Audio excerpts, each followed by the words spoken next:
انا عايز 3 كبده و3 سجق و6 بيتزات، هيكفونا دول يا حبيبتي؟ و10 بانيه. و10 بانيه. بص انا تمام يا جايب، ابني. عارف ماشي، انا جايب أنا الشيت هحاسب ده خلاص. بكام؟ انا حضرتك- جايبه ب 10 مليون. حضرتك عشان انا هسلم خلاص الاكل اللي انت طلبت حضرتك دوت عامل 10000 جنيه، فمعلش هتحاسبني فيزا ولا كاش؟ 10000؟ اه معكش 10000 جنيه سلف.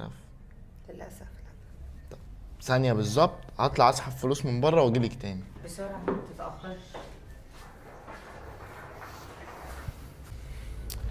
بقول لحضرتك ايه، انا حسبت كل الترابيزات ما عدا انتوا طالبين اكل ب 10000 جنيه والاكل اتعمل خلاص، فبعد اذن حضرتك تحاسبيني دلوقتي حالا.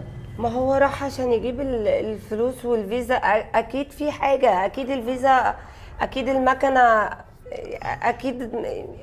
اكيد اقول لك على حاجه حلوه. أيوة. مش عايز فلوس، امسكي اطلعي وضبي لي الحمام فوق كله يتمسح، يلا.